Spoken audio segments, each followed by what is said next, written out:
नमस्कार मित्रांनो, पहाटेचे 6 वाजलेले आहेत आणि मी तुम्हाला आज घेऊन जाणार आहे आबापुरी या गावी.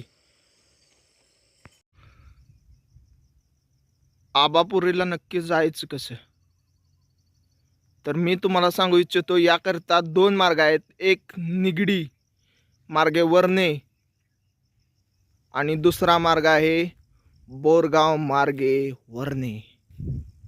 तर मित्रांनो, हे दोन्ही रस्ते ते मिळतात आबापुरी या श्राद्धास्थानास ठिकाणी.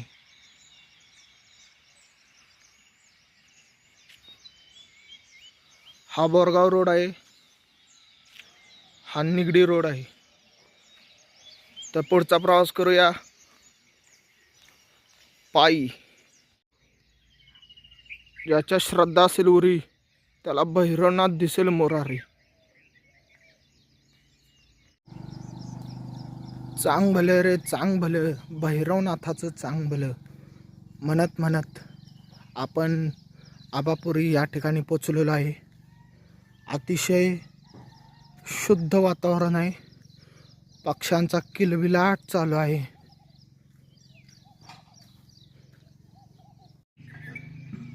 धुक्यानं भरलेलं वातावरण आणि आपण पोचलेलो आहे मंदिराजवळ.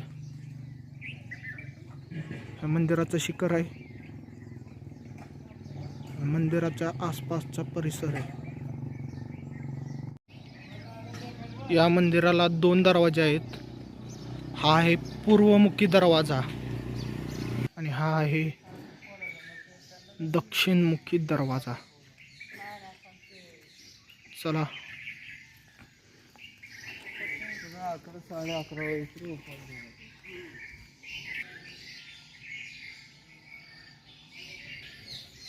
आज जाताच या ठिकाणी रक्षारूपी हनुमानाची मूर्ती आहे.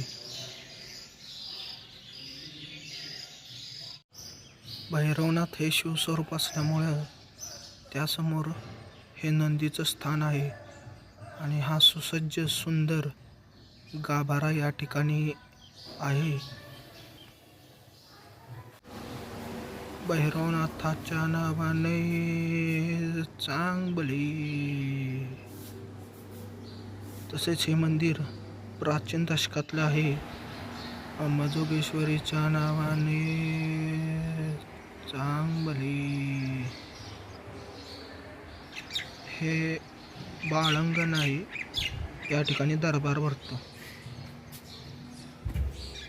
तसेच हे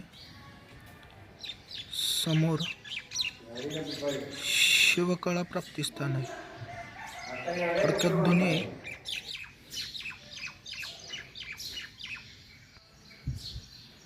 हा मंदिराच्या बाजूचा परिसर आहे आणि हे मंदिराच्या पाठीमागेला आहे.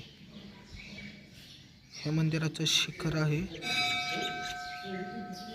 आणि या ठिकाणी भाविक भक्तांना पाणी पिण्याकरता सोय केलेली आहे.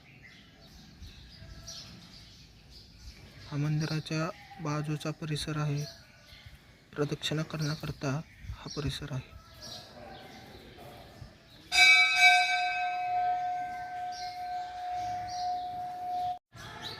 या ठिकाणी नारळ फोडण्याकरता सोय केलेली आहे.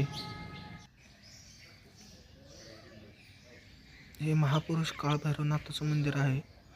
त्याचबरोबर अंबाजोगेश्वरी व भैरवनाथ विवाहाकरता हे बहुल आहे. हा मंदिराच्या समोरील परिसर आहे.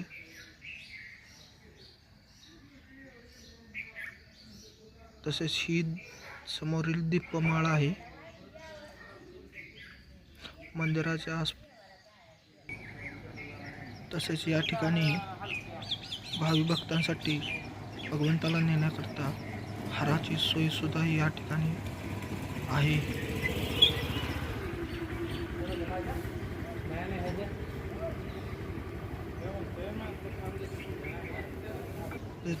हा भगवंताचा आवडीचा गुलाल आहे.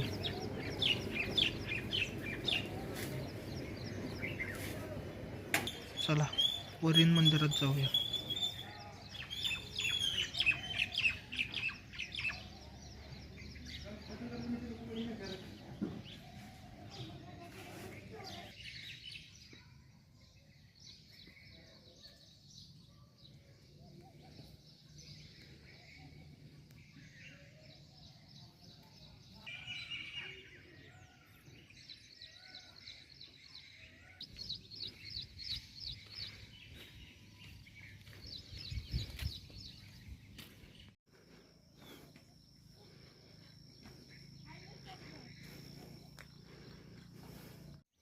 या पायऱ्या चढत चढत मी आज तुम्हाला या भैरवनाथाची कथा सांगणार आहे. नीट ऐका.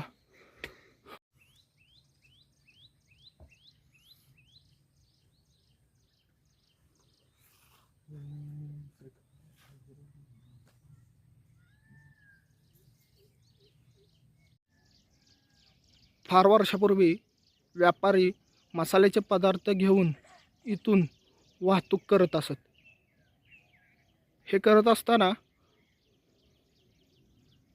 त्यांच्या मसाल्याचे पदार्थांचं दगड व माती यामध्ये रूपांतर व्हायला लागलं. त्यानंतर त्या व्यापाऱ्यांना या ठिकाणी एक व्यक्ती मिळाली. त्या व्यक्तीनं सांगितलं की या ठिकाणी स्वयंभू शिवलिंग आहे, ते बाहेर काढा. त्यानंतर त्या मसाल्याचे पुन्हा मसाल्यात रूपांतर झालं. ज्या व्यक्तीनं ही माहिती दिली त्या व्यक्तीचं नाव आबा होतं. यावरून या गावाचे नाव आबापुरी पडले.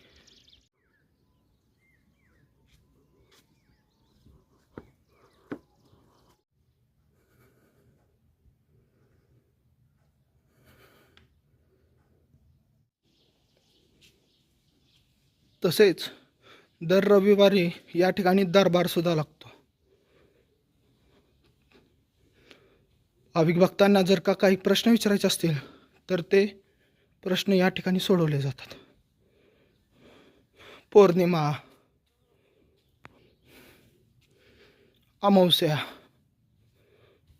जत्रा, दसरा यावेळेसही या ठिकाणी दरबार लागतो.